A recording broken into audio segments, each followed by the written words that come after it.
고급 산후조리원 병실. 갓 태어난 아기를 안고 행복에 겨운 남자와 여자. 그때 병실 문이 열리고 우아한 차림의 한 여자가 꽃바구니를 들고 들어왔다. 남자가 환한 미소로 리본을 확인하는 순간 그의 얼굴이 사색이 되었다. 리본에는 이렇게 적혀 있었다. 아들 낳은 거 축하해. 이제 그 애랑 길바닥에서 살면 되겠다. 남자의 손에서 은행 앱이 켜진 휴대폰이 떨어졌다. 화면에는 빨간 글씨로 장고 영원. 젊은 여자가 비명을 질렀다. 오빠, 돈이 왜 이래? 병원비는 어떻게? 우아한 여자는 그들을 내려다보며 차갑게 미소 지었다.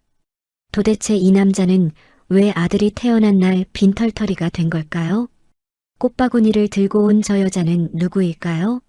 그리고 병실 침대 위로 쏟아진 빨간색 가계부에는 어떤 비밀이 담겨 있을까요? 지금부터 그 기가 막힌 사연이 공개됩니다. 안녕하세요. 사연극장입니다. 지금 어디 지역에서 듣고 계신가요? 댓글로 알려주시면 안부 인사드릴게요. 댓글 기다릴게요. 그럼 지금 사연 시작합니다. 시간을 거슬러 올라가 보겠습니다. 이 일이 시작된 건 정확히 7년 전 초여름이 막 시작되던 5월의 어느 밤이었습니다. 강지수는 그날 밤 남편 이태호가 샤워를 하는 동안 평소처럼 침대 옆 협탁 위에 놓인 그의 휴대폰을 힐끗 쳐다봤습니다. 별다른 의심은 없었습니다. 그저 습관처럼, 아니 어쩌면 부부 사이의 일상적인 호기심 정도였을까요? 휴대폰 화면이 켜져 있었고 카카오톡 알림이 떠 있었습니다. 오빠, 오늘 너무 좋았어. 다음엔 더 긴 시간 보내고 싶어? 지수의 손가락이 멈췄습니다. 심장이 쿵 하고 한 번 크게 뛰었습니다. 떨리는 손으로 화면을 눌렀습니다. 대화창이 열렸고 그 순간 지수의 세상이 무너져 내렸습니다. 사진이었습니다. 낯선 여자의 나체 사진. 젊고 탄력 있는 몸매. 침대 시트 위에 누워 웃고 있는 얼굴. 그리고 그 밑에는 하트 이모티콘과 함께 오빠 보고 싶어라는 문구가 박혀 있었습니다. 지수의 손이 바들바들 떨렸습니다. 욕실에서는 샤워기 물소리가 졸졸졸 흘러나왔습니다. 태우는 콧노래까지 흥얼거리고 있었습니다. 지수는 입술을 깨물었습니다. 비명을 지르고 싶었습니다. 당장 욕실 문을 박차고 들어가서 이게 뭐냐? 고 소리치고 싶었습니다. 하지만 그러지 못했습니다. 머릿속이 하얗게 변했다가 이내 차갑게 식어내렸습니다. 지수는 천천히 심호흡을 했습니다. 한 번, 두 번, 세 번. 떨리는 손을 억지로 진정시키며 그 사진을 자신의 클라우드 계정으로 전송했습니다. 딸깍. 전송 완료. 그리고 카카오톡을 꼼꼼히 위로 스크롤해서 올라갔습니다. 한 달 전부터였습니다. 대화 내용이 점점 노골적으로 변해갔습니다. 오늘 회식이라고 했지? 그럼 나 만나러 와. 여보한테 들키면 어떡해? 괜찮아. 그 여자 눈치 하나도 없어. 그 여자. 지수의 눈가에 핏발이 섰습니다. 하지만 표정은 무너뜨리지 않았습니다. 차분하게 기계처럼 스크린샷을 찍었습니다. 한 장, 두 장, 세 장. 증거를 확보했습니다. 그리고 휴대폰을 원래 자리에 다시 놓았습니다. 각도까지 정확히 맞춰서 욕실 문이 드르륵 열렸습니다. 물기 가득한 머리를 타월로 닦으며 나온 태호가 환하게 웃었습니다. 여보, 안 자고 뭐해? 지수는 이불을 머리 끝까지 뒤집어 썼습니다. 목소리가 떨릴까봐 대답하지 않았습니다. 태호는 대수롭지 않게 피곤한가 보네 하며 자기 자리에 누웠습니다. 그리고 금세 코를 골기 시작했습니다. 지수는 이불 속에서 눈을 감았습니다. 눈물이 주르륵 흘러내렸습니다. 소리 없이 조용히 베개를 입으로 깨물어 흐느낌을 삼켰습니다. 가슴이 찢어질 것 같았습니다. 17년을 함께 산 남편이었습니다. 대학교 때 만나 24세 결혼했습니다. 사업이 어려울 때도 빚쟁이들이 문 앞에서 난리를 칠 때도 지수는 옆에서 버텨줬습니다. 그런데 이제 와서 이런 식으로 배신을 당하다니. 하지만 울고만 있을 수는 없었습니다. 지수는 이불 속에서 눈을 뜨고 천장을 응시했습니다. 어둠 속에서 차가운 이성이 서서히 고개를 들었습니다. 당장 나가면 어디로 가지? 지수는 전업주부였습니다. 결혼하고 아이를 낳은 뒤로 쭉 집안일만 했습니다. 통장에는 생활비로 받은 돈밖에 없었습니다. 친정은 오래전에 부모님이 돌아가셨고 의지할 곳도 없었습니다. 당장 이혼하자고 하면 태호는 비웃을 게 뻔했습니다. 그래 가. 빈손으로. 재산은 전부 태호 명의였습니다.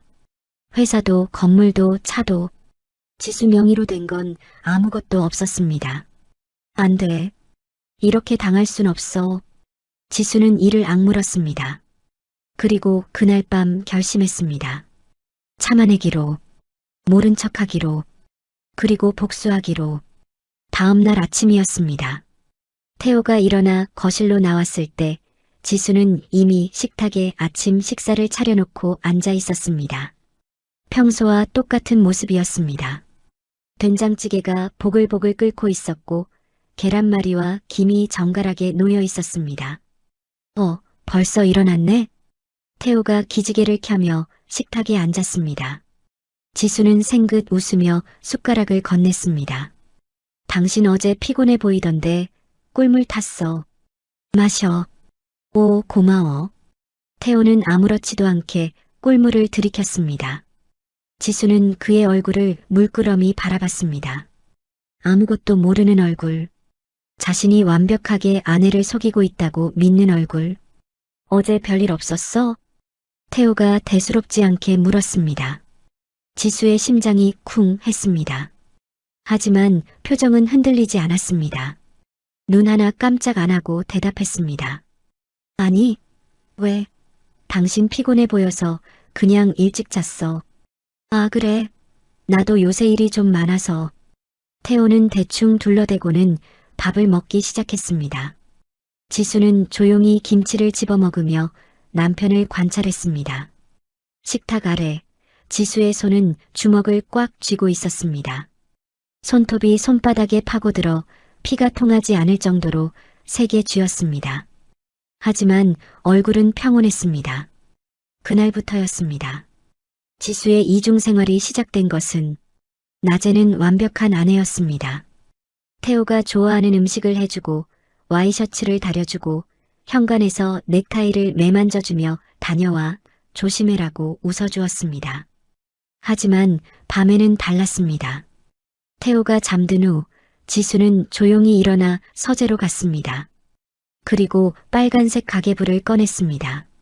그 가계부에는 지수가 모든 것을 기록했습니다. 태호가 늦게 들어온 날짜, 시간, 핑계, 회식, 야근, 골프, 그리고 태호의 지갑을 뒤져나온 영수증들, 모텔 영수증, 레스토랑 영수증, 꽃집 영수증, 하나하나 풀로 붙이고 날짜와 시간을 분 단위로 적었습니다. 22년 5월 15일 오후 8시 30분 강남역 근처 모텔 65,000원 22년 5월 20일 오후 7시 이태리 레스토랑 15만원 페이지가 넘어갈수록 지수의 눈빛은 더 차갑게 변해갔습니다. 감정은 거세됐습니다. 분노도 슬픔도 모두 얼려버렸습니다. 대신 그 자리에는 냉철한 계산만 남았습니다. 언젠가는 이 증거들이 필요할 거야. 지수는 매일 밤 태호의 휴대폰을 몰래 확인했습니다. 비밀번호는 이미 알아냈습니다. 태호는 멍청하게도 결혼기념일을 비밀번호로 써놨습니다. 카카오톡 대화를 스크린샷 찍고 사진을 저장하고 통화 내역을 체크했습니다. 그 여자의 이름은 최유라였습니다. 29. 태호 회사의 신입사원이었습니다. 이 썩을 놈이 회사 애를 건드렸구나. 지수는 이를 갈았습니다. 하지만 참았습니다. 아직 때가 아니었습니다. 한 달이 지났습니다. 2달이 지났습니다. 태호는 점점 대담해졌습니다. 주말에도 거래처 미팅이라며 나가고 밤늦게 술 냄새를 풍기며 돌아왔습니다. 어떤 날은 아예 회사 근처에서 자고 올게라며 문자를 보내기도 했습니다. 지수는 매번 알았어. 조심해라고 답장을 보냈습니다. 그리고 그날 밤의 기록을 가계부에 남겼습니다. 22년 7월 3일 종일 외출. 최유라와 제주도 여행 추정. 증거는 쌓여갔습니다. 가계부는 점점 두꺼워졌습니다. 지수는 매일 밤 그 가계부를 보며 속으로 카운트다운을 했습니다. 조금만 더 기다려. 그리고 1년이 지났습니다. 어느 날 저녁 태호가 집에 돌아와 지수에게 말했습니다. 여보, 세무사랑 상담했는데 말이야. 응? 지수가 설거지를 하던 손을 멈추고 고개를 돌렸습니다. 태호는 소파에 앉아 다리를 꼬고 말했습니다. 회사 명의로 있는 부동산이랑 자산들 전부 당신 명의로 돌리는 게 좋대. 증여세 내고 나면 나중에 세금 확 줄어든대. 지수의 심장이 쿵 하고 뛰었습니다. 하지만 표정은 무덤덤하게 유지했습니다. 그래, 그게 좋아. 당연하지. 당신은 내 거니까 상관없잖아. 어차피 우리 돈인데. 태호는 자신만만하게 웃었습니다. 지수를 순종적인 바보로 여기는 눈빛이었습니다. 지수는 고개를 끄덕였습니다. 당신이 알아서 하면 되지. 나는 잘 모르니까. 그래, 내가 다 처리할게. 태호는 흡족한 표정으로 TV를 켰습니다. 지수는 다시 설거지를 시작했습니다. 하지만 입꼬리가 살짝 올라갔습니다. 싱크대 물소리에 묻혀 아무도 그 미소를 알아차리지 못했습니다. 멍청한 놈. 지수는 속으로 비웃었습니다. 태호는 자신이 얼마나 어리석은 실수를 저질렀는지 전혀 몰랐습니다. 재산을 아내 명의로 돌린다는 것. 그것은 곧 모든 것이 법적으로 지수의 것이 된다는 뜻이었습니다. 그날 밤 지수는 빨간색 가계부를 펼쳤습니다. 그리고 새로운 페이지에 이렇게 적었습니다. 명예 이전 시작. 카운트다운 개시. 석 달 후 모든 재산이 지수 명의로 넘어왔습니다. 건물, 회사 지분, 예금, 주식, 차. 모든 것이 법적으로 강지수의 소유가 되었습니다. 태호는 그저 세금 절약이라고만 생각했습니다. 지수는 서류에 도장을 찍으며 속으로 웃었습니다. 이제 준비는 끝났어. 너희들이 가장 행복할 때, 그때 지옥을 보여주지. 하지만 지수는 아직 움직이지 않았습니다. 때를 기다렸습니다. 완벽한 타이밍을. 그리고 그 타이밍은 예상보다 빨리 찾아왔습니다. 2년 후 어느 여름날이었습니다. 지수는 백화점 화장실에서 손을 씻고 있었습니다. 그때 옆칸에서 누군가 전화 통화를 하는 소리가 들렸습니다. 오빠, 와이프 눈치 못 챘어? 지수의 손이 멈췄습니다. 그 목소리, 최유라였습니다. 괜찮아. 그 여자 멍청해서 아무것도 몰라. 걱정 마. 지수는 거울 속 자신의 얼굴을 봤습니다. 눈빛이 차갑게 빛났습니다. 입술을 깨무는 대신 지수는 천천히 립스틱을 꺼내 입술을 고쳐 발랐습니다. 선명한 빨간색, 피처럼 붉은색, 속으로 중얼거렸습니다. 조금만 더 살찌워. 잡아먹을 때가 거의 다 왔어. 화장실 문이 열리고 유라가 나왔습니다. 지수와 눈이 마주쳤습니다. 유라는 잠깐 당황한 표정을 지었지만 이내 비웃는 듯한 미소를 지으며 지나갔습니다. 지수는 그 뒷모습을 조용히 바라봤습니다. 그리고 가방에서 핸드폰을 꺼내 메모장을 열었습니다.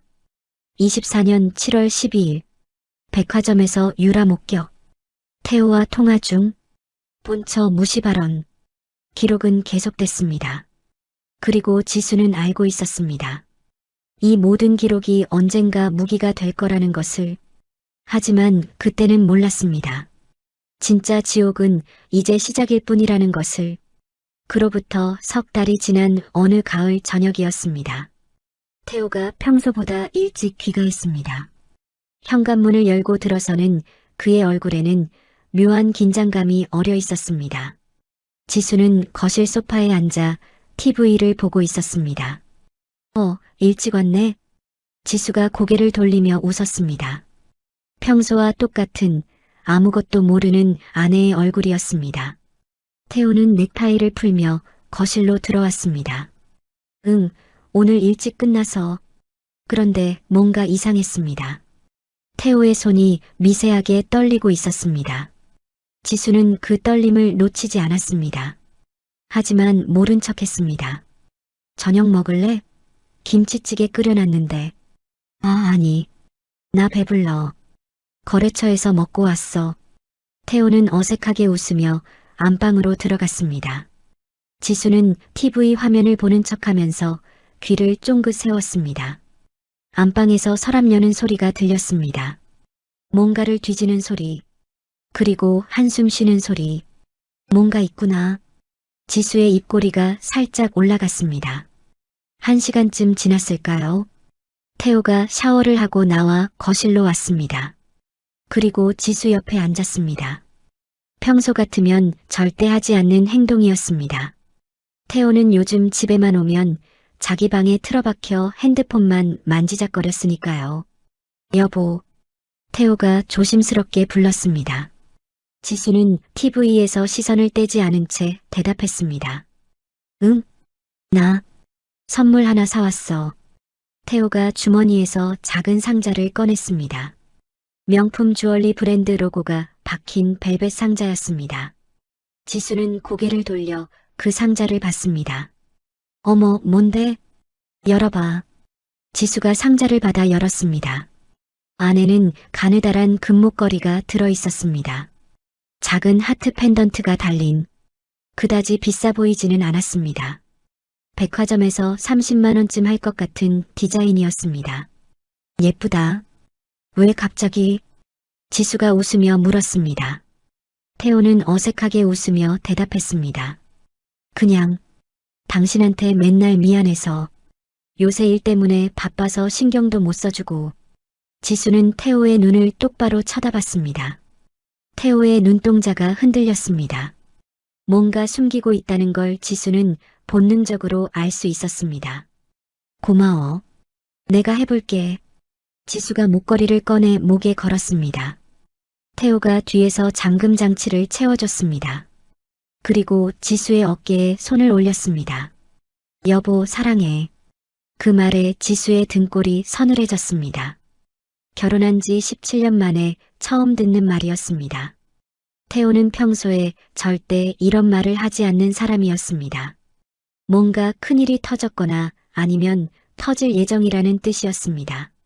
지수는 천천히 몸을 돌려 태호를 안았습니다. 태호도 지수를 껴안았습니다. 하지만 태호의 등 뒤에서 지수의 얼굴은 악마처럼 일그러져 있었습니다. 눈빛은 얼음장처럼 차가웠습니다. 그리고 태호의 귓가에 속삭였습니다. 나한테 당신뿐인 거 알지? 그 목소리는 부드러웠지만 어딘가 섬뜩했습니다. 마치 저주를 거는 것 같았습니다. 태호는 나도 그래라고 대답했지만 그의 목소리는 떨리고 있었습니다. 그날 밤 태호가 잠든 후 지수는 서재로 갔습니다. 빨간색 가계부를 꺼내 새로운 페이지를 펼쳤습니다. 그리고 적었습니다. 24년 10월 5일. 태호, 갑자기 목걸이 선물. 불안한 태도. 뭔가 큰 변화 예상됨. 지수는 펜을 내려놓고 창밖을 바라봤습니다. 가로등 불빛이 어둠 속에서 깜빡였습니다. 곧이야. 곧 뭔가 터질 거야. 지수의 예감은 틀리지 않았습니다. 일주일 후 태호의 핸드폰에서 결정적인 메시지를 발견했습니다. 오빠, 나 임신한 것 같아.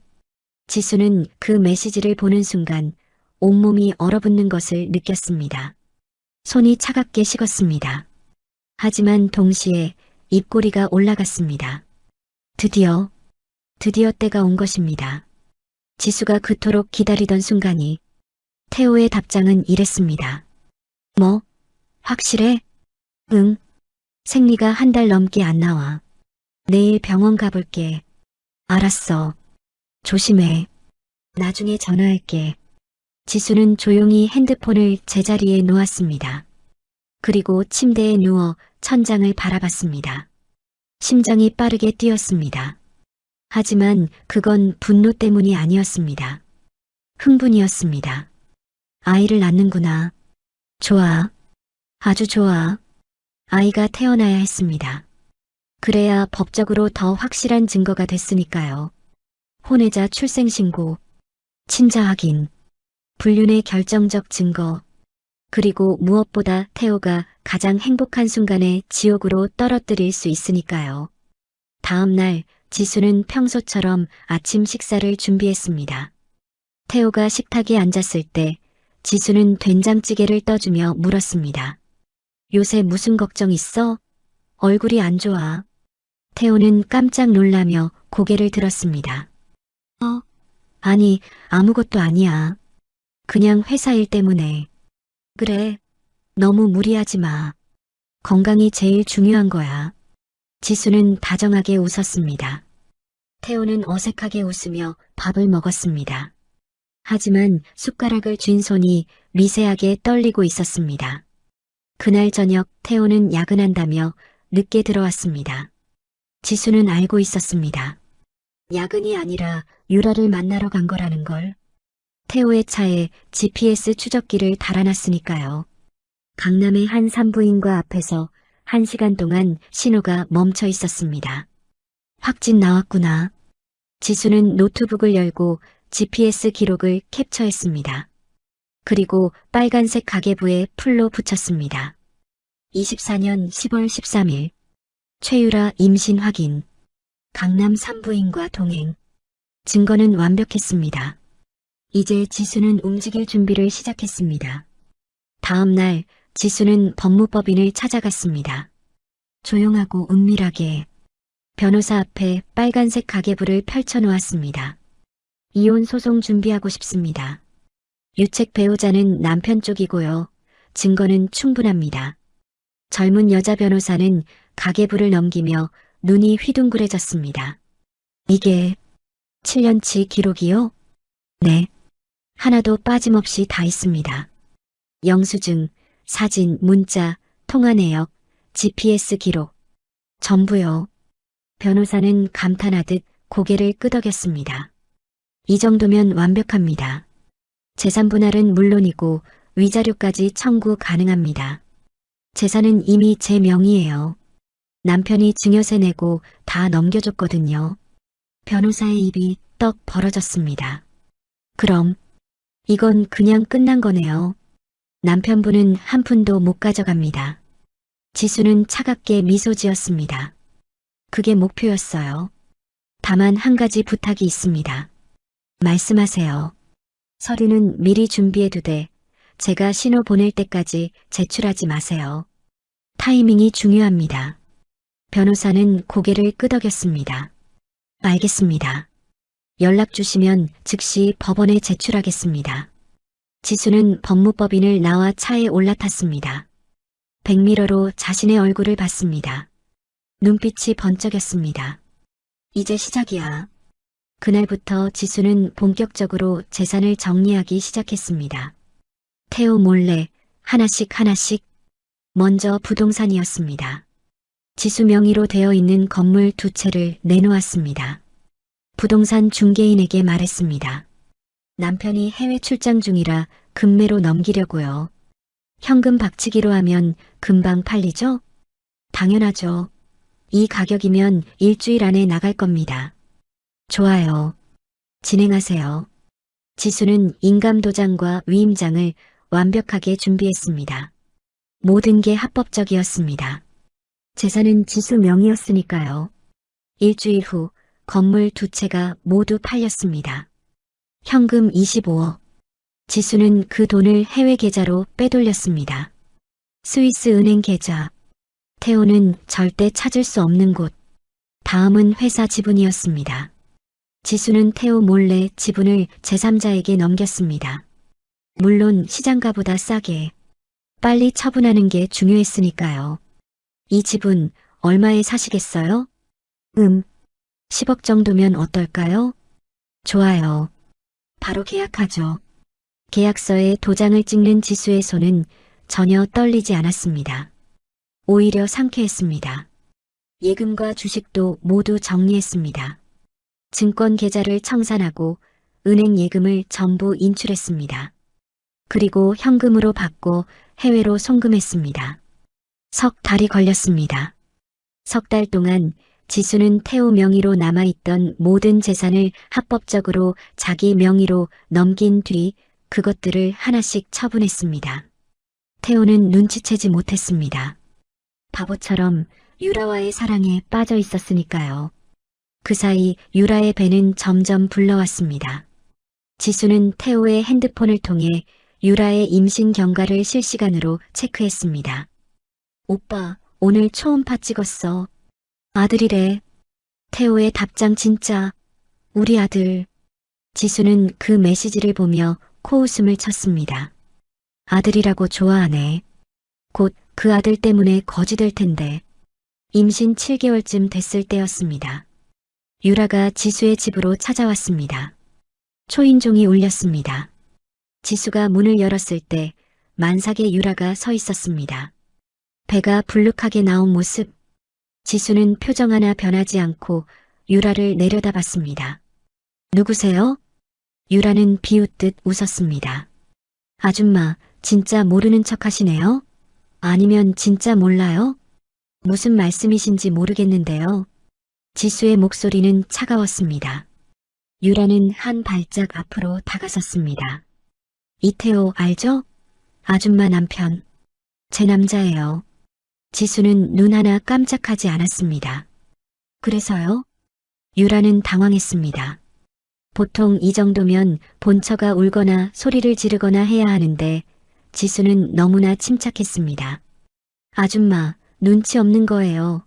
모르는 척하는 거예요? 오빠 껍데기만 붙잡고 있지 말고 놔주라고요. 지수는 팔짱을 끼고 유라를 물끄러미 바라봤습니다. 그리고 유라의 불룩한 배를 내려다봤습니다. 입꼬리가 살짝 올라갔습니다. 임신하셨네요. 축하드려요. 유라는 지수의 반응이 이상하다는 걸 느꼈습니다. 뭔가 섬뜩했습니다. 뭐예요? 왜 그렇게 웃어요? 지수는 대답하지 않았습니다. 그저 조용히 문을 닫았습니다. 유라의 얼굴 바로 앞에서 쾅!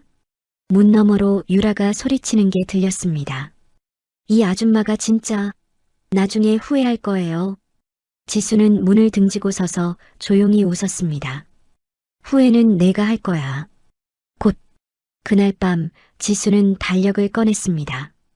유라의 출산 예정일에 빨간 동그라미를 쳤습니다. 디데이 25년 1월 15일. 이제 한 달도 남지 않았습니다. 지수는 마지막 준비를 시작했습니다. 집안의 귀중품을 하나씩 정리했습니다. 태호 몰래 조금씩 골동품, 명품 가방, 보석, 비싼 그림 모두 중고거래 사이트에 팔아치웠습니다. 태호는 전혀 눈치채지 못했습니다. 요새 유라 출산 준비로 정신이 없었으니까요. 그리고 드디어 그날이 왔습니다. 25년 1월 15일 새벽 4시. 지수는 침대에 누워 천장을 바라보고 있었습니다. 잠이 오지 않았습니다. 아니, 잠들고 싶지 않았습니다. 오늘을 놓칠 수 없었으니까요. 새벽 4시 30분. 태호의 핸드폰이 요란하게 울렸습니다. 태호가 벌떡 일어나 전화를 받았습니다. 여보세요? 유라야? 전화기 너머로 유라의 신음소리가 들렸습니다. 오빠, 진통와. 병원 가야 해. 태호는 황급히 옷을 챙겨 입었습니다. 지수는 눈을 감은 척 누워 있었습니다. 태호는 지수를 힐끗 보더니 조심스럽게 방을 나갔습니다. 현관문이 열리고 닫히는 소리, 차 시동 거는 소리, 그리고 멀어지는 엔진 소리. 지수는 눈을 떴습니다. 침대에서 일어나 창문으로 다가갔습니다. 태호의 차가 골목을 빠져나가는 게 보였습니다. 새벽 어둠 속으로 사라지는 빨간 미등. 지수는 핸드폰을 꺼냈습니다. 그리고 저장해둔 번호로 전화를 걸었습니다. 신호음이 2번 울렸습니다. 네, 지금 시작하세요. 하나도 남기지 말고. 전화를 끊고 지수는 서재로 갔습니다.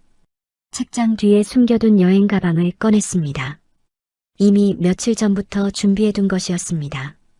여권, 현금, 카드, 중요 서류, 그리고 빨간색 가계부. 지수는 가계부를 쓰다듬었습니다. 7년의 기록, 7년의 인내, 7년의 복수 계획. 이제 끝이야. 시계를 봤습니다. 새벽 5시. 밖은 아직 어두웠습니다. 지수는 집안을 천천히 둘러봤습니다. 17년을 살았던 집. 하지만 이제 이곳은 지수의 것이 아니었습니다. 아니, 정확히는 태호의 것도 아니었습니다. 어제 집을 다른 사람에게 팔아버렸으니까요. 현관으로 나가려는데 거실벽에 걸린 액자가 눈에 들어왔습니다. 결혼식 사진.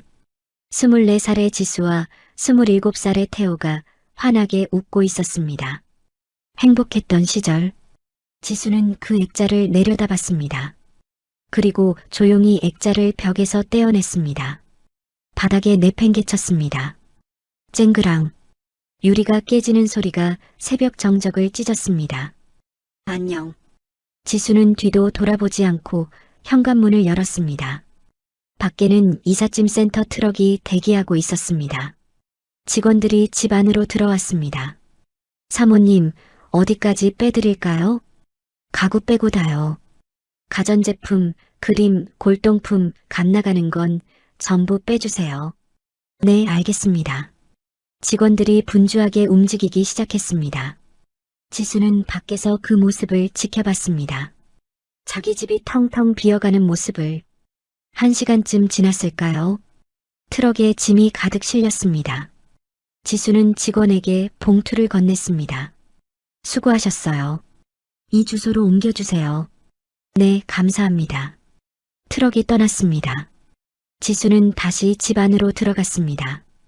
텅 빈 거실, 덩그러니 남은 소파와 식탁, 벽에 걸려있던 TV도, 장식장도, 그림도 모두 사라졌습니다. 지수는 도어락 앞으로 갔습니다. 비밀번호를 변경했습니다. 새로운 비밀번호는 오늘 날짜 1월 15일 115. 이제 넌 못 들어와. 지수는 집을 나와 차에 올라탔습니다. 시동을 걸었습니다. 그리고 병원으로 향했습니다. 태호와 유라가 있는 그곳으로. 병원 주차장에 차를 세웠습니다. 시계를 봤습니다.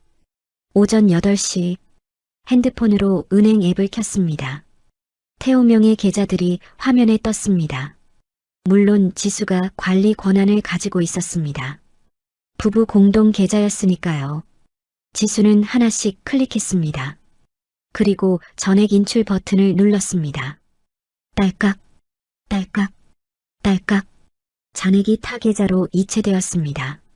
모든 돈이 지수의 해외 계좌로 빠져나갔습니다. 태호의 통장 잔고는 모두 0원이 되었습니다.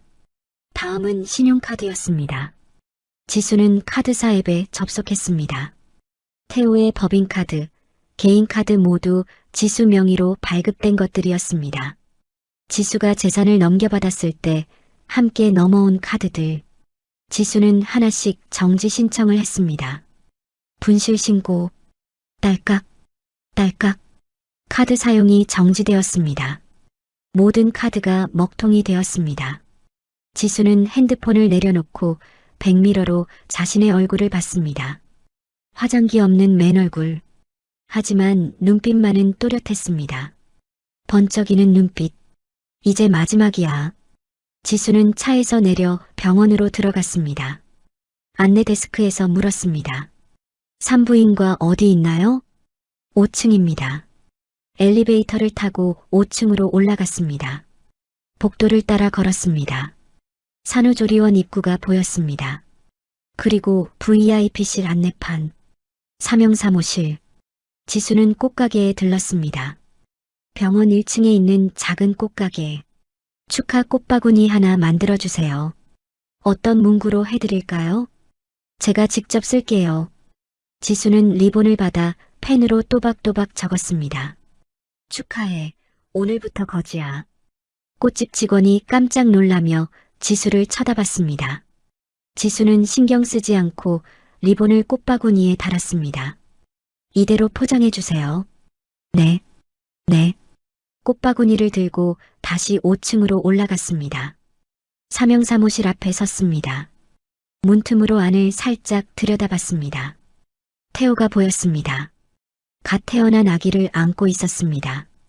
파란색 모자를 쓴 작은 아기. 태호의 얼굴에는 행복이 가득했습니다. 환한 미소, 촉촉이 젖은 눈과 유라도 침대에 누워 있었습니다. 지친 얼굴이었지만 만족스러운 표정이었습니다. 오빠, 우리 아들 진짜 예쁘지? 그럼 세상에서 제일 예쁘지. 태호가 아기에게 뽀뽀했습니다. 유라가 웃었습니다. 이제 그 여자는 어떻게 할 거야? 걱정 마. 곧 이혼 서류 들이밀 거야. 어차피 재산은 다 내 명의로 돌려놨으니까 문제 없어. 바보 같은 여자. 끝까지 눈치도 못 채고. 둘이 키득키득 웃었습니다. 지수는 그 모습을 보며 입꼬리를 올렸습니다. 그리고 문을 벌컥 열고 들어갔습니다. 누가 바보 같은 여자라고요? 태호와 유라가 동시에 고개를 돌렸습니다. 문 앞에 서 있는 지수를 본 순간 둘의 얼굴이 사색이 되었습니다. 당신, 왜 여기? 태호가 더듬거렸습니다. 지수는 우아하게 걸어 들어와 꽃바구니를 침대 옆 테이블에 내려놓았습니다. 아들 낳았다며? 축하해. 유라가 꽃바구니의 리본을 보려고 고개를 돌렸습니다. 그리고 리본의 문구를 읽는 순간 입이 떡 벌어졌습니다. 축하해. 오늘부터 거지야. 뭐야 이게. 유라가 소리쳤습니다. 태호도 리본을 봤습니다. 얼굴이 새하얗게 질렸습니다. 여보, 이게 무슨. 그때 태호의 핸드폰에서 문자 알림이 울렸습니다. 1통, 2통, 3통, 4통. 연달아 울려대는 알림음. 태호가 떨리는 손으로 핸드폰을 확인했습니다. 카드 승인이 거절되었습니다. 한도 초과. 카드 사용이 정지되었습니다. 분실 신고 처리. 계좌 이체 완료. 잔액 영원. 계좌 이체 완료. 잔액 영원. 태호의 손에서 핸드폰이 떨어졌습니다. 바닥에 떨어진 핸드폰 화면에는 빨간 글씨로 잠고 부족이라는 문구가 깜빡였습니다. 이게 무슨. 태호가 황급히 은행 앱을 켰습니다. 법인 계좌, 개인 계좌, 적금, 예금. 모든 계좌의 잔고가 0원이었습니다. 안 돼. 안 돼. 이게 말이 돼. 태호가 비명을 질렀습니다. 아기가 깜짝 놀라 울기 시작했습니다. 으앙, 으앙. 유라가 패닉 상태로 소리쳤습니다. 오빠, 돈이 왜 이래? 병원비는 어떻게? 조리원 비용은? 지수는 두 사람을 내려다보며 차갑게 미소 지었습니다. 그리고 가방에서 서류 뭉치를 꺼냈습니다. 침대 위로 던졌습니다. 파사삭? 종이들이 흩어졌습니다. 뭐야 이게. 태호가 떨리는 손으로 서류를 집어들었습니다. 첫 번째 서류, 이혼 소장. 두 번째 서류, 재산 분할 청구 마이너스 청구인 강지수 피청구인 이태호 청구 금액 영원 유책 배우자로 인한 권리 상실. 세 번째 서류, 건물 매각 계약서 마이너스 매도인 강지수. 네 번째 서류, 회사 지분 양도 계약서 마이너스 양도인 강지수. 다섯 번째 서류, 빨간색 가계부 복사본. 7년치 기록이 빼곡하게 적힌. 태호의 손이 부들부들 떨렸습니다. 서류가 바닥에 우수수 떨어졌습니다. 이게 다 뭐야? 지수는 팔짱을 끼고 차갑게 내려다봤습니다. 7년이야. 7년 동안 너희 둘이 바람 피우는 거 다 알고 있었어. 태호와 유라의 얼굴이 창백해졌습니다. 그럼 왜 진작에 안 갈라섰냐고? 재산 빼돌릴 시간이 필요했거든. 지수가 빨간색 가계부를 집어들었습니다. 태호의 얼굴 앞에 펼쳤습니다. 22년 5월 15일 강남역 모텔 6만 5천 원. 22년 5월 20일 이태리 레스토랑 15만 원. 22년 6월 그만. 태호가 소리쳤습니다. 하지만 지수는 멈추지 않았습니다. 23년 7월 3일 제주도 여행 200만 원. 23년 9월 제발 그만 좀 해. 태호가 귀를 막았습니다. 지수는 가계부를 덮었습니다. 7년 동안 네 똥 기저귀 갈아준 값이야. 청구서는 거기 있고. 지수가 서류 더미를 발로 툭 찼습니다. 유라가 이불을 끌어안으며 떨리는 목소리로 물었습니다. 그럼 돈이 정말 하나도 없는 거야? 지수가 유라를 쳐다봤습니다. 응. 통장, 카드, 부동산, 회사 지분. 전부 내가 정리했어. 합법적으로. 말도 안 돼. 그럼 우리 병원비는? 그건 니네가 알아서 할 일이지. 나랑 무슨 상관? 지수는 가방을 메고 몸을 돌렸습니다. 문 쪽으로 걸어가려는데 태호가 벌떡 일어나 지수의 팔을 붙잡았습니다. 잠깐, 이건 명의신탁이었잖아. 법적으로 무효야. 원래 내 재산이라고. 지수는 태호의 손을 차갑게 뿌리쳤습니다. 증여세 다 냈어. 법적으로 완벽해.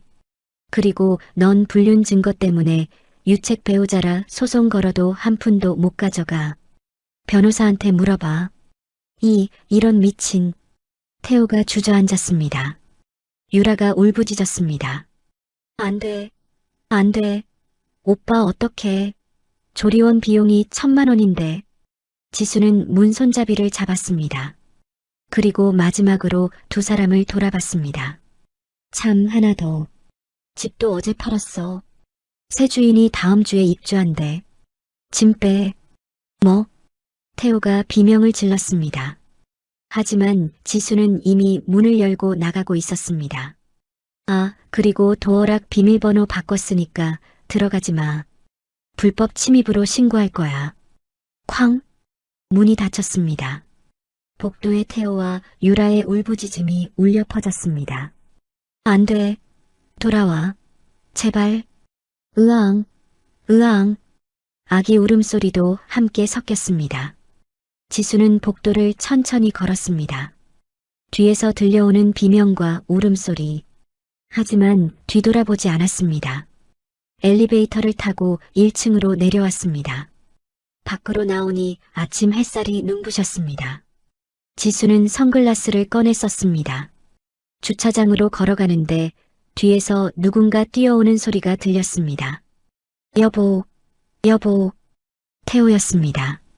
병원복 차림으로 맨발로 뛰어나온. 제발, 다시 생각해봐. 우리 17년을 함께 살았잖아. 지수는 멈춰섰습니다. 천천히 돌아봤습니다. 17년? 그래, 17년. 그 중에 7년은 내가 날 배신한 시간이야. 미안해. 정말 미안해. 다시는 안 그럴게. 제발. 태호가 무릎을 꿇었습니다. 차가운 아스팔트 바닥에 눈물이 주르륵 흘러내렸습니다. 지수는 그 모습을 내려다봤습니다. 한때는 사랑했던 남자. 17년을 함께한 남자. 하지만 이제는 아무 감정도 들지 않았습니다. 일어나. 보기 흉해. 제발. 제발. 지수는 태호를 지나쳐 차로 걸어갔습니다. 문을 열고 시동을 걸었습니다. 백미러로 태호를 봤습니다. 주차장 바닥에 주저앉아 울고 있는 남자. 지수는 엑셀을 밟았습니다. 차가 천천히 앞으로 나갔습니다. 그리고 병원을 빠져나갔습니다. 뒤도 돌아보지 않고 차는 고속도로를 달렸습니다. 지수는 창밖을 바라봤습니다. 파란 하늘, 하얀 구름, 겨울 햇살이 따스했습니다. 핸드폰이 울렸습니다. 태호였습니다. 지수는 전화를 받지 않았습니다. 다시 울렸습니다. 또 받지 않았습니다. 연달아 20통이 넘게 전화가 걸려왔지만 지수는 한 통도 받지 않았습니다. 그러다 문자가 왔습니다. 여보, 제발 전화 좀 받아. 이야기 좀 하자. 우리 다시 시작할 수 있어. 지수는 문자를 읽고 코웃음을 쳤습니다. 삭제 버튼을 눌렀습니다. 또 문자가 왔습니다. 미안해. 정말 미안해. 내가 잘못했어. 다시 돌아와줘. 삭제. 병원에서 쫓겨났어. 돈이 없어서. 유라랑 아기랑 갈 데가 없어. 제발. 삭제. 내가 무릎 꿇을게. 빌게. 제발 돈 좀 돌려줘. 아기가 추워서 떨고 있어. 지수는 핸드폰을 내려놓았습니다. 더 이상 보고 싶지 않았습니다. 1시간쯤 달렸을까요? 인천공항이 보였습니다. 지수는 장기 주차장에 차를 세웠습니다. 트렁크에서 캐리어를 꺼냈습니다. 그리고 공항 청사로 걸어 들어갔습니다. 출국장은 사람들로 북적였습니다. 새해를 맞아 해외여행을 떠나는 사람들, 설레는 표정들, 행복한 가족들. 지수는 항공사 카운터로 갔습니다. 퍼스트 클래스 1인 체크인이요. 네, 여권 주세요. 지수는 여권을 건넸습니다. 직원이 컴퓨터를 두드렸습니다. 스위스 취리히행이시네요. 편안한 여행 되세요. 감사합니다. 탑승권을 받아들고 출국 심사대로 향했습니다. 길게 늘어선 줄. 지수는 여유롭게 기다렸습니다. 시간은 충분했으니까요. 출국 심사를 마치고 면세 구역으로 들어갔습니다. 명품 매장들이 즐비했습니다. 지수는 한 매장에 들어가 코트를 하나 샀습니다. 캐시미어 코트 500만 원짜리. 카드를 긁는데 망설임이 없었습니다. 포장해 드릴까요? 아니요, 입고 갈게요. 지수는 새 코트를 걸치고 매장을 나왔습니다. 거울에 비친 자신의 모습, 세련되고 우아한 여자. 더 이상 남편 뒷바라지나 하는 전업주부가 아니었습니다. 카페에 앉아 커피를 주문했습니다. 아메리카노 한 잔. 창밖으로 활주로가 보였습니다. 비행기들이 이륙하고 착륙하는 모습. 핸드폰이 또 울렸습니다. 이번엔 모르는 번호였습니다. 지수는 전화를 받았습니다. 여보세요? 강지수 씨 맞으시죠? 저 산후조리원 원장인데요. 네, 무슨 일이세요? 이태호 씨 관련해서 연락드렸습니다. 병원비랑 조리원 비용을 결제 못하셔서요. 배우자분이시니까 연대 책임이. 지수는 전화를 끊어버렸습니다. 그리고 그 번호를 차단했습니다. 다시 전화가 왔습니다. 또 다른 번호. 받지 않았습니다. 차단. 세 번째 전화. 이번엔 태호의 회사 번호였습니다. 받지 않았습니다. 차단. 지수는 핸드폰을 비행기 모드로 바꿨습니다. 조용해졌습니다. 커피를 마시며 지수는 생각했습니다. 태호는 지금쯤 어떻게 됐을까? 병원에서 쫓겨났다고 했으니 아마 유라와 아기를 데리고 어딘가 갔겠죠. 친구집? 모텔? 아니면 찜질방? 알바 아니야. 지수는 고개를 저었습니다. 이제 태호의 인생은 지수와 아무 상관이 없었습니다. 탑승 안내 방송이 흘러나왔습니다. 취리기행 LX181편 퍼스트 클래스 승객 여러분께서는 탑승해 주시기 바랍니다. 지수는 자리에서 일어났습니다. 커피 잔을 쓰레기통에 버리고 탑승구로 걸어갔습니다. 게이트를 지나 비행기에 올랐습니다. 퍼스트 클래스 좌석. 넓고 편안한 가죽 시트. 승무원이 샴페인을 가져다 줬습니다. 출발 전에 한잔 하시겠어요? 네, 주세요. 샴페인 잔을 받아들었습니다. 금빛 거품이 일었습니다. 지수는 잔을 들어 창밖을 바라봤습니다. 안녕, 이태호. 안녕, 한국.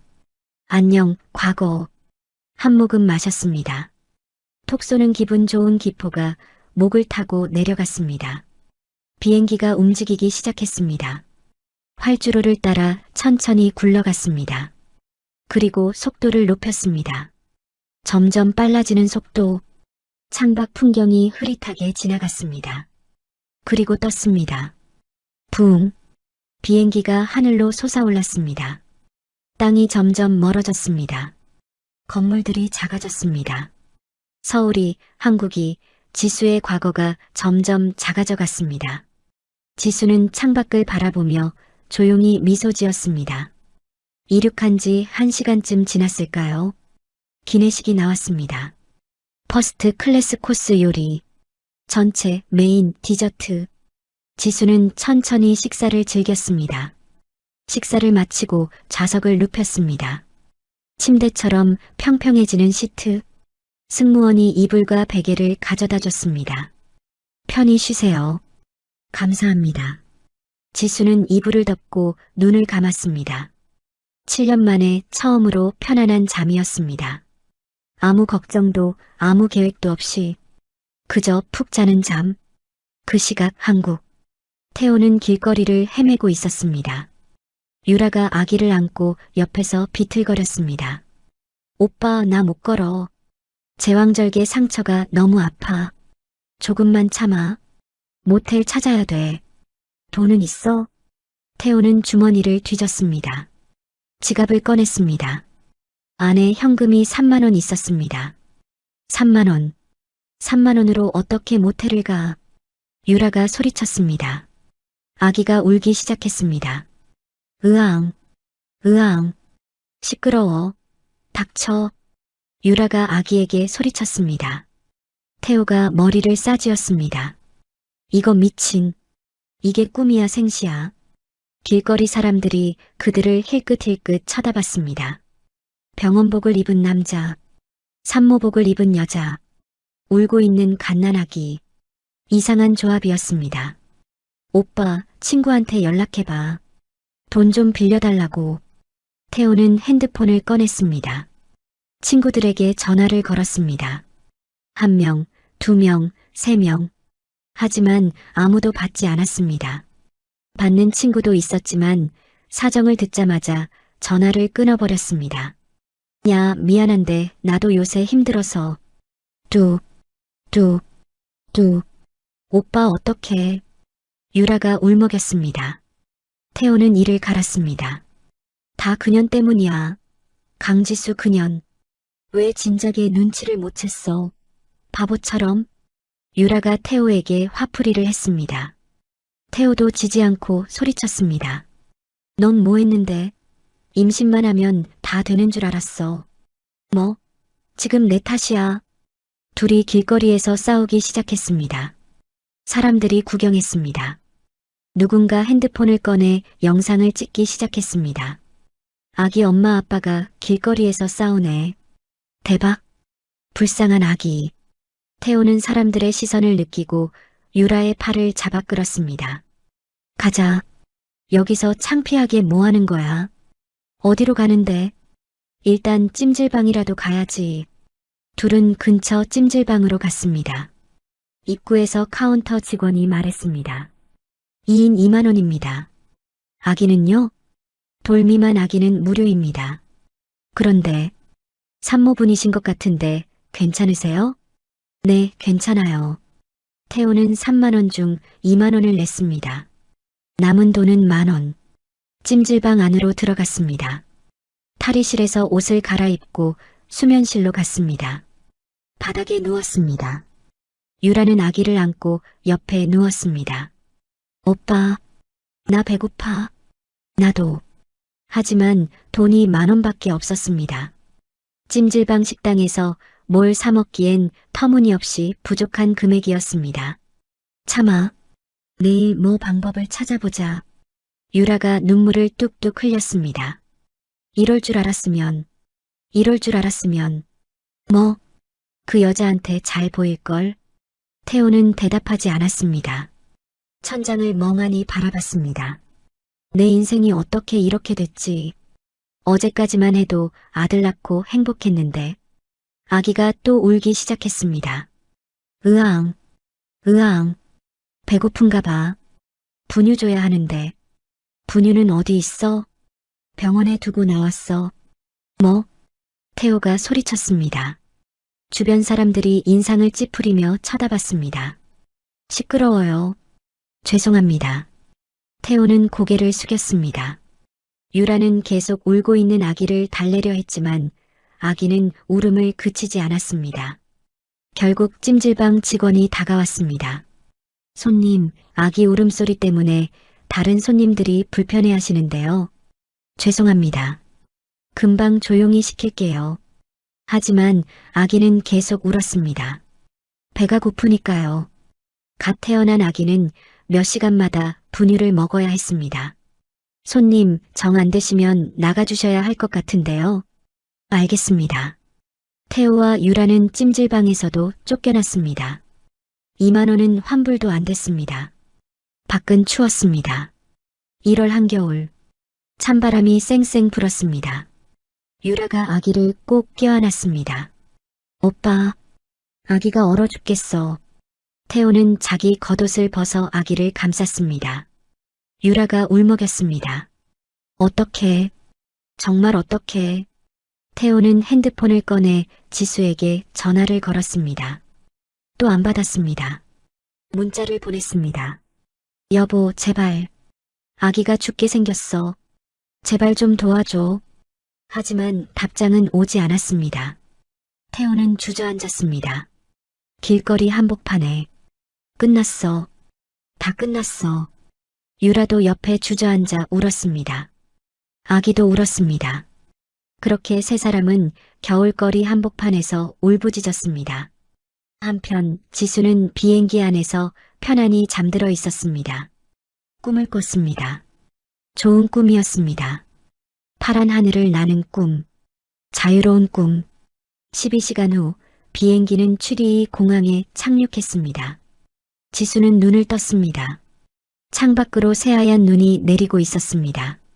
알프스 산맥이 저 멀리 보였습니다. 승객 여러분, 취리히에 도착했습니다. 지수는 자리에서 일어났습니다. 짐을 챙기고 비행기에서 내렸습니다. 입국 심사를 마치고 공항 밖으로 나왔습니다. 차가운 공기가 폐를 채웠습니다. 상쾌했습니다. 택시를 잡아 타고 호텔로 갔습니다.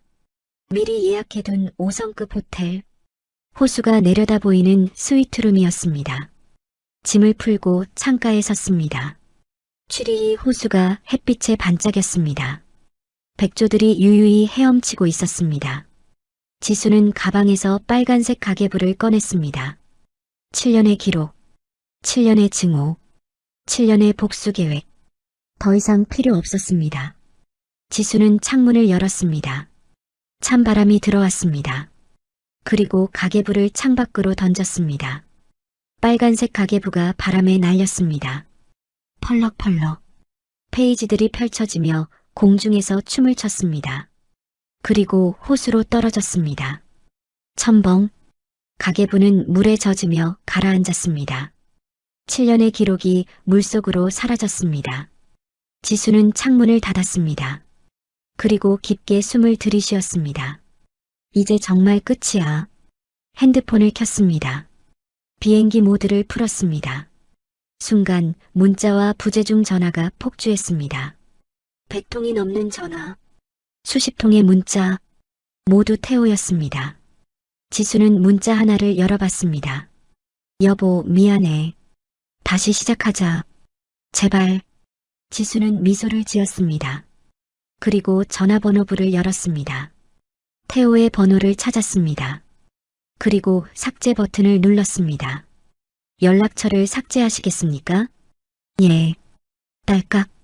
태호의 번호가 사라졌습니다. 다음은 유심칩이었습니다. 지수는 핸드폰에서 유심을 빼냈습니다. 그리고 반으로 부러뜨렸습니다. 딱! 부러진 유심을 쓰레기통에 버렸습니다. 안녕, 이태호. 지수는 샤워를 하고 새 옷을 입었습니다. 그리고 호텔 레스토랑으로 내려갔습니다. 저녁 식사를 주문했습니다. 창가 자리에 앉아 호수를 바라보며 와인을 마셨습니다. 붉은 와인. 입안에서 부드럽게 퍼지는 맛. 새로운 시작이야. 42살. 늦지 않았습니다. 지수에게는 아직 인생이 남아 있었습니다. 돈도 충분했습니다. 시간도 충분했습니다. 이제 지수는 자유였습니다. 핸드폰이 울렸습니다. 새 번호로 온 전화. 모르는 번호였습니다. 지수는 받았습니다. 여보세요? 강지수 씨 맞으시죠? 법무법인 정의에서. 네, 맞습니다. 지수는 와인 잔을 내려놓고 차분하게 대답했습니다. 이혼 소송 건으로 연락드렸습니다. 서류가 어제 법원에 정식 접수됐고요. 상대방 측에 송달 완료됐습니다. 그렇군요. 그런데 이태호 씨 측에서 항변서를 제출했습니다. 명예신탁 무효 주장하면서 재산 반환 요구하고 있고요. 지수는 피식 웃었습니다. 예상했어요. 그쪽 주장은 받아들여질 가능성 있나요? 거의 없습니다. 증여세 납부 기록도 완벽하고 증여 후 2년이 지났으니 법적으로 강지수 씨 재산이 맞습니다. 게다가 불륜 증거가 확실해서 이태호 씨는 유책 배우자로 인정될 겁니다. 좋아요.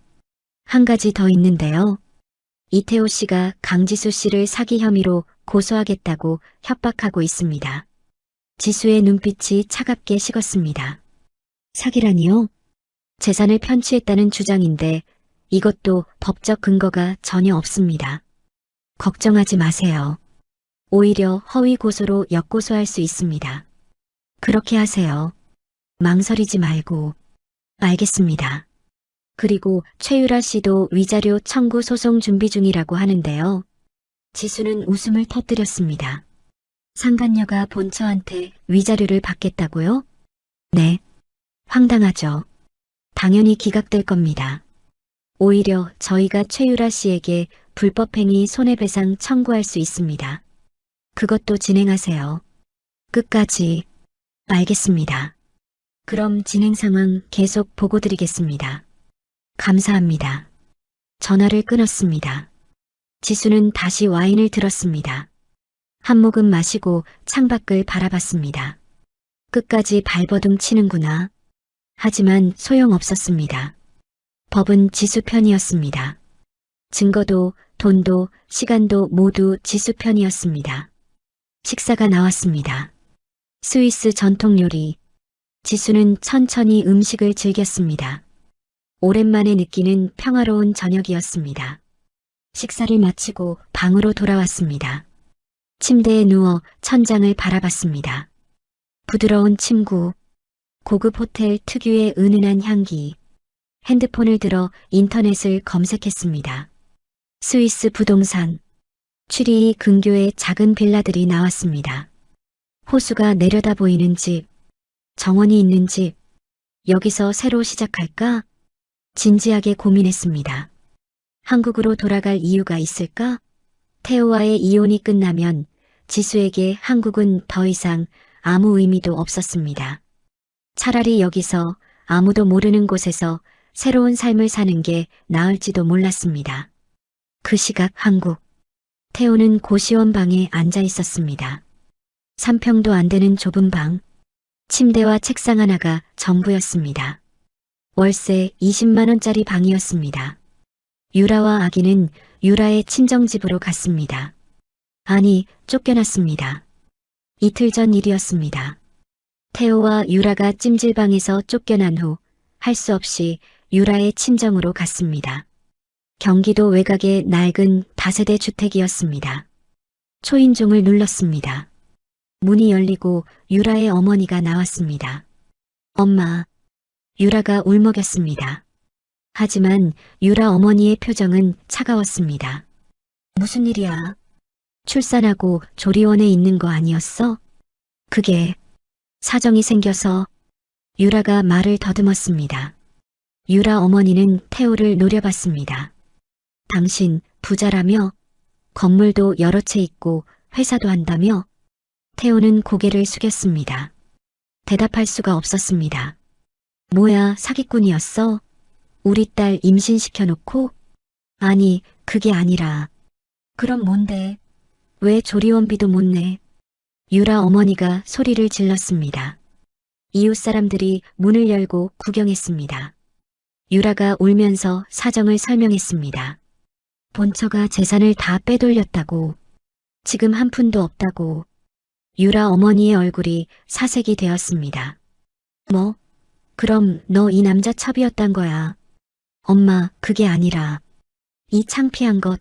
너 결혼도 안 하고 애를 낳았어. 짝! 유라 어머니가 유라의 뺨을 때렸습니다. 유라가 비틀거렸습니다. 엄마, 너 같은 년 내 딸 아니야. 썩 꺼져. 엄마, 제발.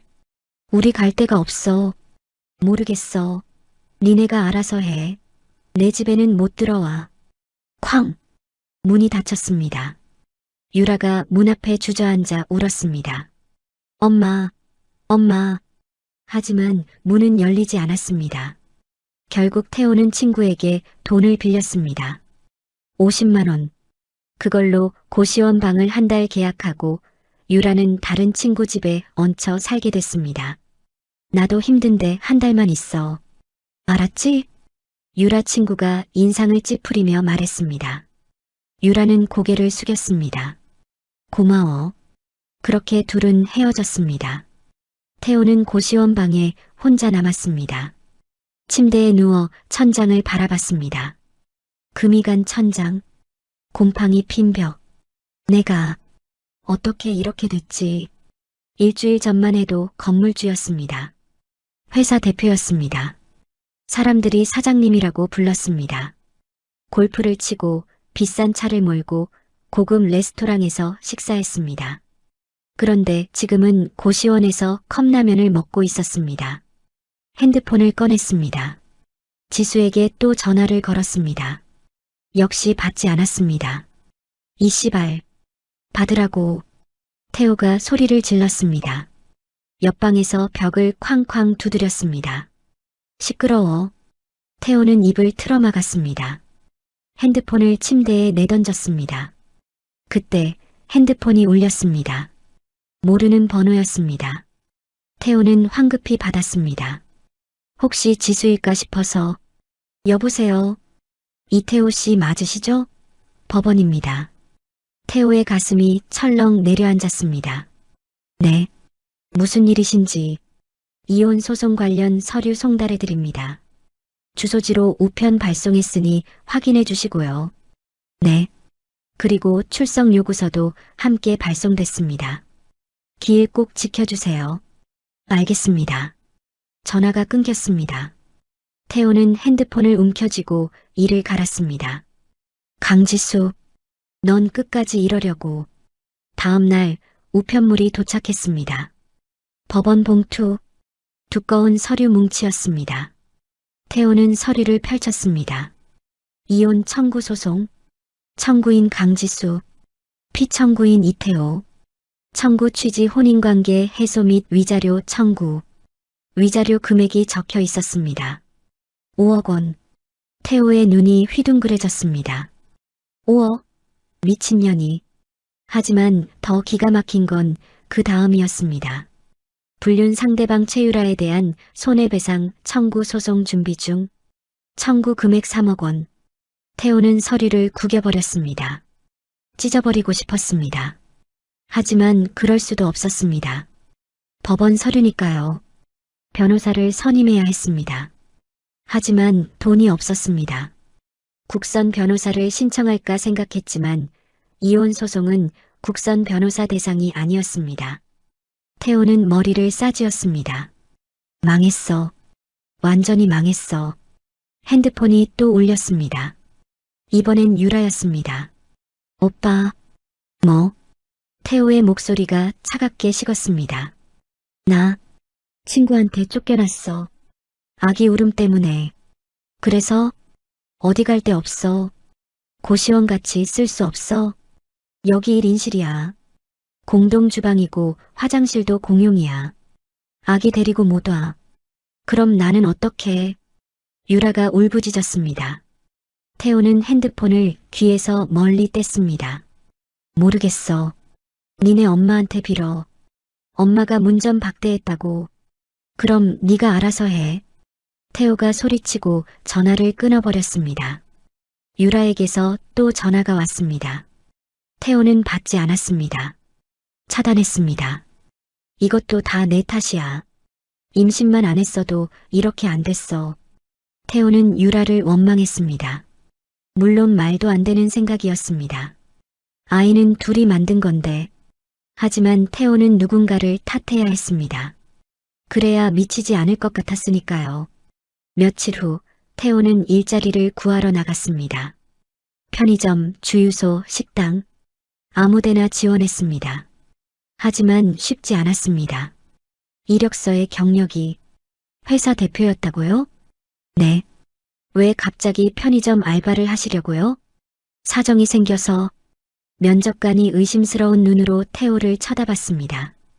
죄송한데 저희는 장기 근무 가능하신 분을 찾고 있어서요. 저 장기 근무할 수 있습니다. 네. 나이도 있으시고. 다른 데 알아보세요. 또 떨어졌습니다. 10군데를 지원했지만 10군데 모두 떨어졌습니다. 태호는 길거리를 걸으며 눈물을 흘렸습니다. 45살 남자가 사람들 사이를 비틀거리며 걸었습니다. 왜 이렇게 됐어? 난 그냥 사랑했을 뿐인데. 사랑? 지수는 코웃음 쳤을 겁니다. 그건 사랑이 아니라 배신이었으니까요. 태호는 결국 일용직 일을 시작했습니다. 건설 현장 막노동. 하루 10만 원. 아침 7시부터 저녁 6시까지 일했습니다. 첫날 태호는 집에 돌아와 침대에 쓰러졌습니다. 온몸이 쑤셨습니다. 손에는 물집이 잡혔습니다. 등은 끊어질 것 같았습니다. 이게 사람이 할 일인가? 하지만 할 수밖에 없었습니다. 먹고 살아야 했으니까요. 한편 유라는 결국 쉼터에 갔습니다. 미혼모 쉼터. 정부에서 운영하는 곳이었습니다. 좁은 방, 2층 침대, 5명이 함께 쓰는 공간이었습니다. 여기 한 달만 있을 수 있어요. 그 안에 자립방안 찾으셔야 해요. 상담사가 말했습니다. 유라는 고개를 끄덕였습니다. 밤에 누워서 유라는 울었습니다. 천장을 보며 옆 침대에서 다른 미혼모가 한숨을 쉬었습니다. 애 아빠는 어디 갔어? 모르겠어요. 나도 그래. 애 낳자마자 튀었어. 그 새끼. 둘은 허탈하게 웃었습니다. 유라는 핸드폰을 꺼내 태호에게 문자를 보냈습니다. 오빠, 나 쉼터에 있어. 한 달 후에는 나가야 해. 어떡하지? 태호에게서 답장이 왔습니다. 나도 모르겠어. 네가 알아서 해. 유라는 핸드폰을 던져버렸습니다. 베개에 얼굴을 파묻고 울었습니다. 이럴 줄 알았으면, 진짜 이럴 줄 알았으면. 하지만 후회해도 소용없었습니다. 이미 엎질러진 물이었으니까요.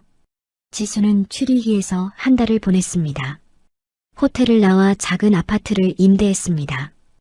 호수가 내려다 보이는 원룸이었습니다. 가구가 딸린 집이었습니다. 매일 아침 산책을 했습니다. 호숫가를 따라 걸었습니다. 백조들에게 빵을 던져주었습니다. 카페에 앉아 책을 읽었습니다. 독일어 수업도 등록했습니다. 스위스에서 살려면 언어가 필요했으니까요. GUTEN 태그, GUTEN 태그. 지수는 새로운 언어를 배우며 새로운 사람이 되어갔습니다. 가끔 한국에서 연락이 왔습니다. 변호사로부터 이혼 소송 1차 변론 끝났습니다. 이태호 씨 측 변호사가 없어서 본인이 직접 출석했는데요. 횡설수설하다가 퇴정당했습니다. 그렇군요. 다음 달 2차 변론 예정인데 아마 그때 판결 날 것 같습니다. 승소 확실합니다. 알겠습니다. 지수는 담담하게 받아들였습니다. 이미 마음속으로는 끝난 일이었으니까요. 2개월 후 판결이 났습니다. 이혼 인정. 위자료 5억 원. 이태호는 강지수에게 지급할 것. 물론 태호에게 5억 원이 있을 리 없었습니다. 평생 갚아도 못 갚을 금액이었습니다. 하지만 지수는 상관없었습니다. 돈이 목적이 아니었으니까요. 태호를 평생 짓누를 빚. 그게 진짜 목적이었습니다. 최유라에 대한 손해배상 소송도 진행됐습니다. 판결 3억 원 배상. 유라도 당연히 돈이 없었습니다. 두 사람 모두 파산 신청을 했습니다. 하지만 일부는 면제되지 않는 빚이었습니다. 평생 따라다닐 빚이었습니다. 5년 후, 지수는 취리히 외곽에 작은 빌라를 샀습니다. 정원이 있는 집이었습니다. 장미를 심었습니다. 허브도 키웠습니다. 아침마다 정원에 나가 꽃에 물을 줬습니다. 새들이 지저귀는 소리를 들으며 커피를 마셨습니다. 독일어도 유창해졌습니다. 스위스 사람들과 자연스럽게 대화할 수 있었습니다. 가끔 동네 카페에 갔습니다. 단골 자리에 앉아 책을 읽었습니다. 프라우캥, 오늘도 오셨네요? 카페 주인이 환하게 웃었습니다. 네, 오늘은 날씨가 좋아서요. 평소대로 아메리카노요? 네, 감사합니다. 평온한 일상이었습니다. 아무 걱정도 없는 일상이었습니다. 어느 날 지수는 창고를 정리하다가 오래된 상자 하나를 발견했습니다. 한국에서 가져온 짐이었습니다. 상자를 열었습니다. 안에는 오래된 사진들이 들어 있었습니다.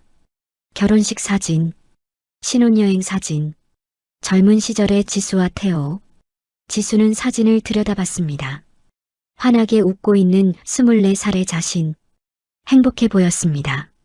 참 오래됐네. 이제는 아무 감정도 들지 않았습니다. 슬프지도 화나지도 그립지도 않았습니다. 그저 오래된 사진일 뿐이었습니다. 지수는 사진을 다시 상자에 넣었습니다. 그리고 창고 구석에 밀어 넣었습니다. 이제 정말 끝이야. 정원으로 나갔습니다. 장미가 활짝 피어 있었습니다. 빨간 장미, 하얀 장미, 노란 장미. 햇살을 받아 반짝였습니다. 지수는 장미 한 송이를 꺾었습니다. 코에 가져다 댔습니다. 은은한 향기가 코끝을 스쳤습니다. 미소가 지어졌습니다. 평화로운 미소였습니다. 하늘을 올려다봤습니다. 구름 한 점 없는 파란 하늘이었습니다. 새들이 날아갔습니다. 자유롭게, 지수도 자유로웠습니다. 완전히. 그날 저녁 지수는 정원에 작은 테이블을 펴고 저녁을 먹었습니다. 샐러드와 빵, 그리고 와인. 노을이 지고 있었습니다. 하늘이 주황빛으로 물들었습니다. 호수도 주황빛으로 반짝였습니다. 와인 잔을 들어 하늘에 올렸습니다. 건배. 누구에게? 자신에게. 새로운 삶에. 자유에. 한 모금 마셨습니다. 와인이 목을 타고 부드럽게 내려갔습니다. 지수는 조용히 미소 지었습니다. 완벽한 복수였습니다. 완벽한 결말이었습니다. 그리고 완벽한 새 출발이었습니다. 오늘의 이야기가 마음에 남으셨다면 댓글로 마음을 나눠주세요. 다음 이야기에서도 따뜻한 마음으로 찾아뵙겠습니다. 감사합니다.